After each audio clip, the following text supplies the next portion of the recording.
pikir-pikir masih ada hal yang perlu kita uraikan supaya nanti dalam kondisi sakit kita tetap mempunyai ladang amal di sana.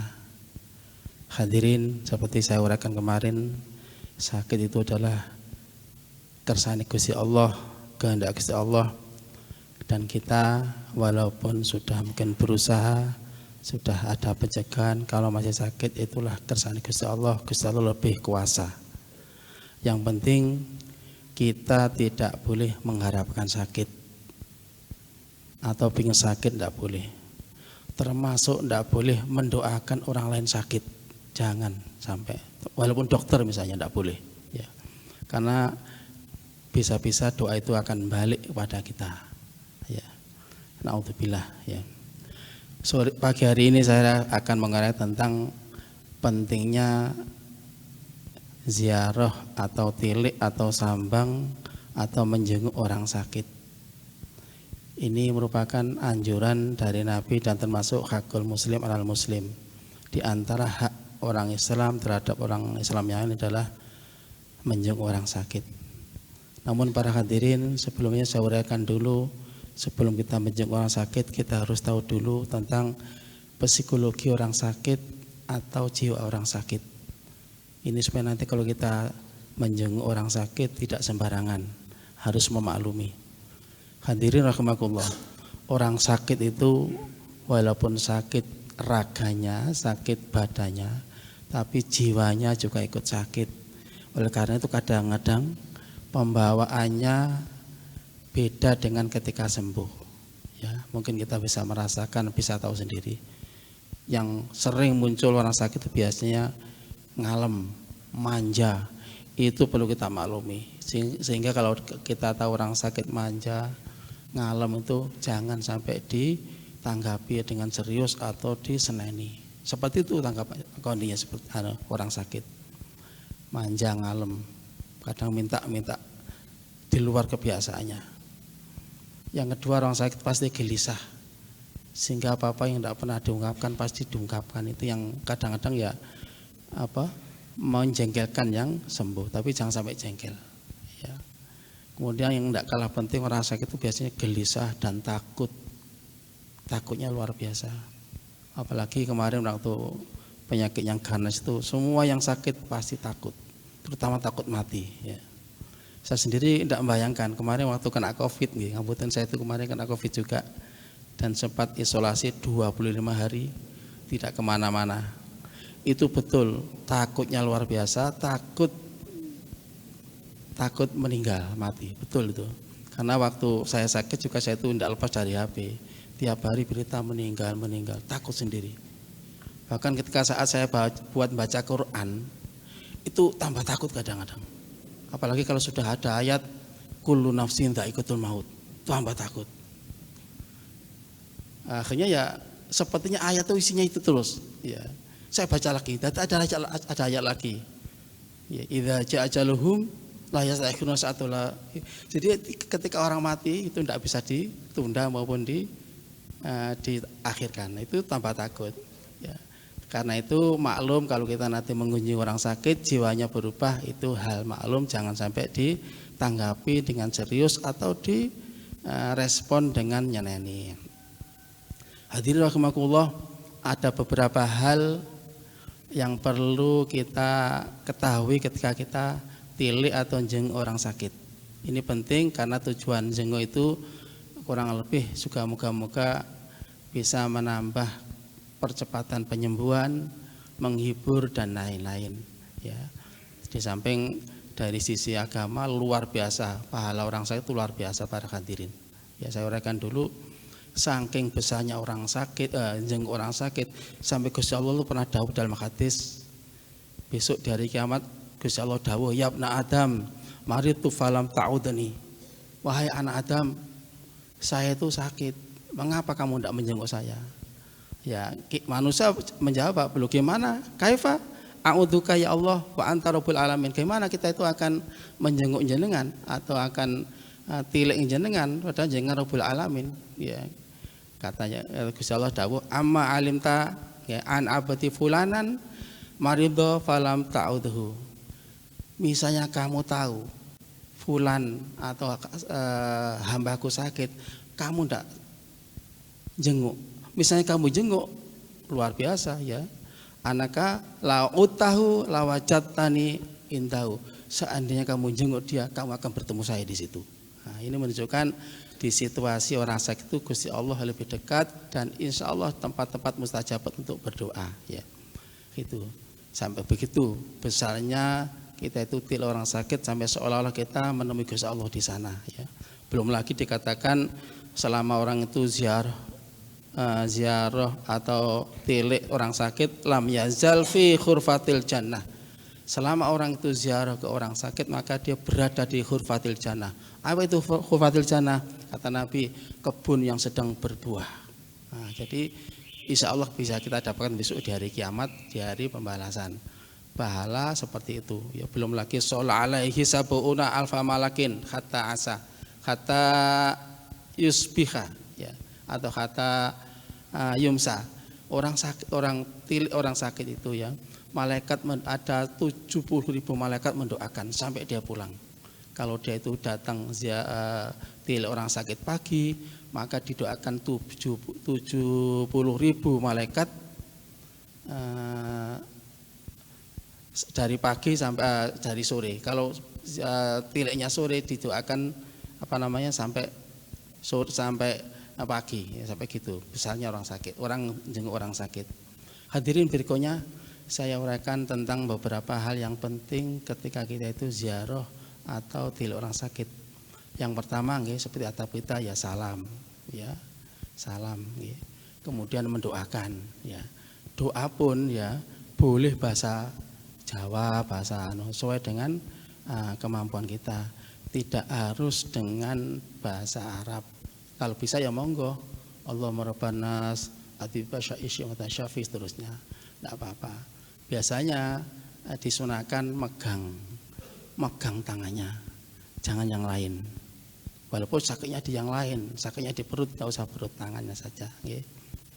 Itu kalau kita seperti itu. Kalau enggak ya enggak usah. Kecuali kalau kalau orang itu ngajak salaman ya monggo tidak apa-apa sambil mendoakan, itu penting. Terus yang kedua jangan lupa pakaian yang sopan, di samping menutup aurat pakaian yang tidak menimbulkan fitnah. Artinya kalau izin orang sakit juga jangan pakaian yang necis seperti dasian terus pakaian tidak usah, khawatir dianggap pamer dan lain-lain ya. Apalagi jenguk orang sakit pakaian olahraga itu tidak usah. Kecuali kalau pas diajak temannya tengah-tengah olahraga tidak sempat pulang ya tidak apa-apa, tapi ya harus matur nanti di sana pada orang sakit. Tadi saya diajak kok ini waktu saya itu lagi senam misalnya. Terus yang ketiga ini penting ya, membawa buah tangan istilahnya, bawaan ya. Biasanya dulu makanan ya. Gimana kalau makanan itu pantangan dari yang sakit nanti bisa digunakan pada yang sembuh. Nah itu tidak apa-apa. Jadi tapi kita harus tahu diri, harus memataskan pakai makanan yang untuk orang sakit juga yang lembut-lembut, yang lebih enak dan lain-lain. Insya Allah itu menambah berkah ya. Misalnya yang sakit tidak kerso ya, insya Allah yang jenguk yang keluarganya yang lain ya. Yang sakit pun jangan protes kalau dibawakan makanan. Aku gak mau, kau bawakan mangga, aku adalah gak boleh makan mangga ya gak usah. Jadi itu nanti untuk yang lain. Bahkan sekarang lebih praktis lagi karena sudah banyak makanan dan mungkin sudah disiapkan dari rumah sakit ya, uang lebih baik. Biasanya dengan uang itu satu rombongan, satu amplop tidak apa-apa, itu memudahkan saja ya. Itu sunnah karena hal ini bisa menambah rasa senang yang sakit dan keluarganya merasa diperhatikan. Yang keempat yang tidak penting, yang tidak penting adalah memotivasi, memberi semangat. Walaupun penyakitnya berat harus memberi semangat. Ya. Hadirin rahimakumullah, ini penting ya. Saya itu kadang-kadang kalau tidak sempat ziarah atau til orang sakit, ketika ada orang sakit datang ke saya, ya saya beri motivasi dan saya sinati saya itu tilik atau sambang pada orang sakit ya. Jadi kata-kata kita harus diatur supaya tidak menyinggung bahkan meringankan dan lain-lain. Termasuk jangan memarahi orang sakit.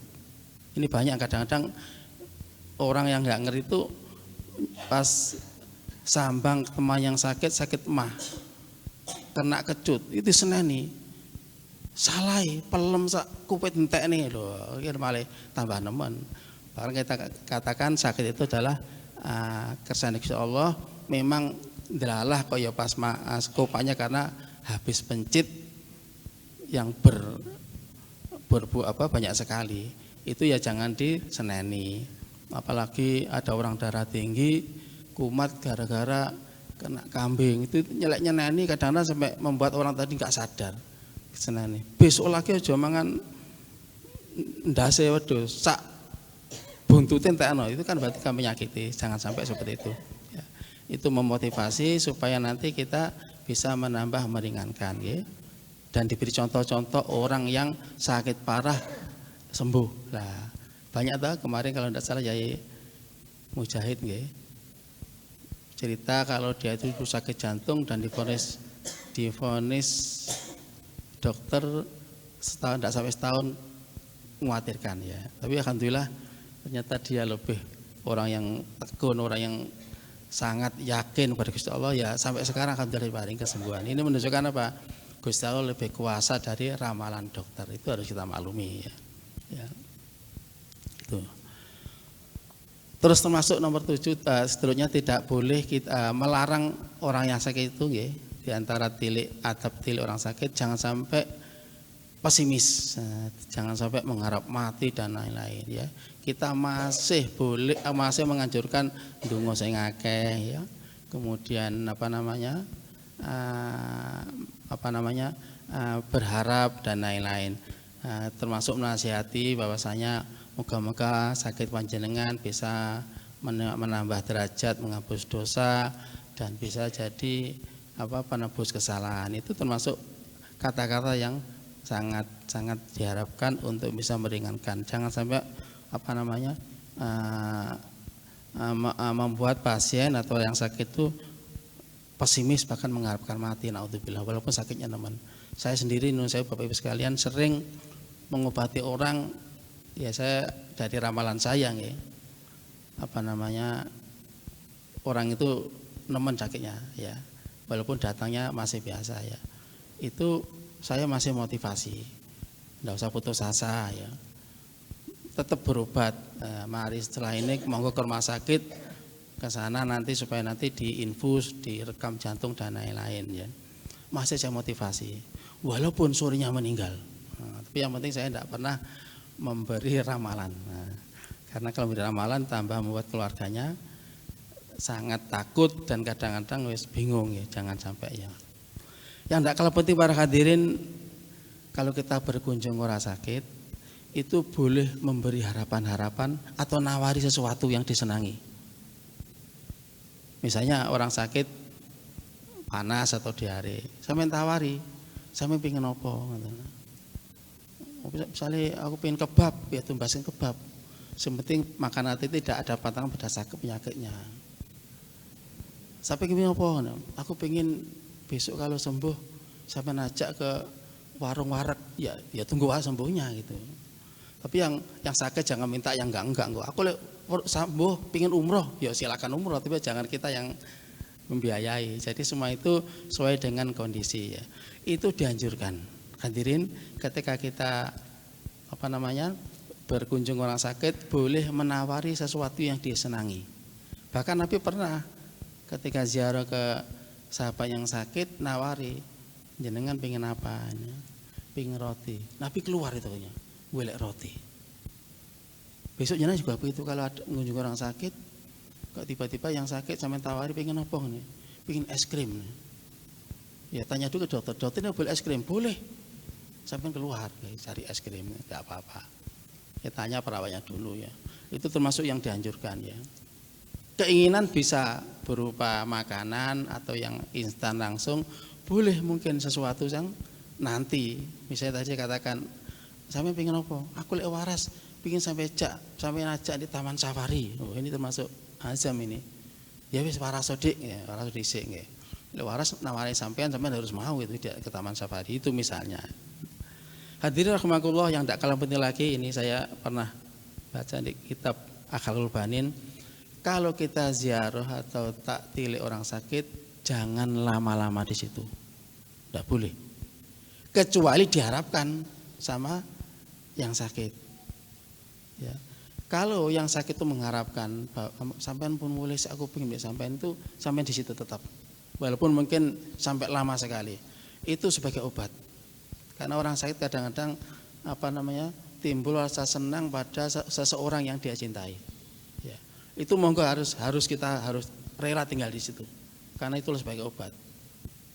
Tapi kalau yang sakit tidak menghendaki, cepat pulang. Jangan lama-lama. Ya. Termasuk sikap kita ya, dalam kitab Akhlaqul Banin dikatakan, kalau kita sakit, jaga lirikan mata atau pandangan mata supaya tidak menimbul kecurigaan. Ada tuh kadang-kadang orang sakit itu melihat yang menjenguk itu seperti jelalatan matanya. Terkesan dia itu senang pada penyakit yang dideritanya. Itu jangan sampai. Tunjukkan mata ya, menunduk, berharap doa dan lain-lain. Nah ini artinya kita seperti itu merupakan adab yang nanti bisa untuk menambah kecepatan kesembuhan dari orang yang sakit. Jadi yang terakhir, masalah jenguk orang sakit, kita harus tahu bahwasanya tidak semua orang sakit itu boleh kita jenguk. Ada kalanya yang melarang menjenguk itu adalah rumah sakit dengan alasan ini penyakit menular mungkin, atau ini penyakit yang penderitanya dibutuhkan istirahat total. Ini jangan sampai kita itu memaksakan menjenguk, jangan sampai. Atau yang kedua, yang sakit ya sengaja melarang orang lain menjenguk, itu jangan dipaksakan, tidak boleh. Kalau kita menjenguk, waduh, orang demikian tambah memperparah, karena dia itu butuh, kadang-kadang sakitnya sakit yang dipicu oleh karena faktor pikiran. Nah, dia yang pikiran itu kadang-kadang yang tahu dia sendiri, sehingga atas dasar itu dia ingin menyendiri dulu, mungkin merenung, mendoa dan lain-lain. Tidak mau dijenguk, itu jangan memaksakan. Bahkan kalau kita misalnya pas menjenguk orang sakit, itu paling baik akhlaknya kalau kita tuh matur dulu, izin dulu pada keluarganya. Boleh nggak saya itu menjenguk? Dalam arti sakit apa saat ini kita jenguk atau lagi nopo, harus tanya, harus kita izin. Itu lebih baik, akhlak yang baik. Jangan memaksakan mau masuk di ruangan, jangan sampai. Apalagi yang dijenguk pas lagi salin kelambi, aduh gara-gara karuan nanti ya. Terus yang kedua ya, kalau kita menjenguk orang sakit, yang sakit kok pas tidur istirahat, jangan digugah, jangan dibangunkan, tidak boleh. Ya, termasuk keluarganya. Keluarganya kalau ada orang sakit, terus ada penjenguk terus yang sakit lagi tidur, itu jangan diusahakan dibangunkan mas saya. Terus dia harus matur pada penjenguknya, pada pembesuk, mohon maaf, monggo silakan, tapi tidak usah membangunkan ya. Dan memang adab orang jenguk itu tidak harus tahu yang dijenguk, walaupun yang dijenguk tidur, terus kita di situ tidak jenguk, dia tidak bangun, tidak apa-apa, sudah dapat pahala berkah dari fadilah tilik orang sakit yang besar itu ya. Ya syukur-syukur kalau kita mau menunggu dia bangun lebih baik ya, karena dengan dia bangun kita tahu menjenguk, sehingga menambah berkah dari saling bertemu dalam kondisi kita tidak lagi tidur pasiennya ya. Hadirin rahimakumullah, demikian apa yang saya uraikan pagi hari ini. Moga-moga menambah wawasan kita, dan sekali lagi moga-moga kita diparingi sehat semuanya ya. Diparingi semangat untuk beribadah, dan moga-moga kalau ada yang sakit, moga-moga sakitnya itu akan menghapus dosa-dosanya dan meningkatkan derajatnya. Demikian, wa'alafu, assalamualaikum warahmatullahi wabarakatuh.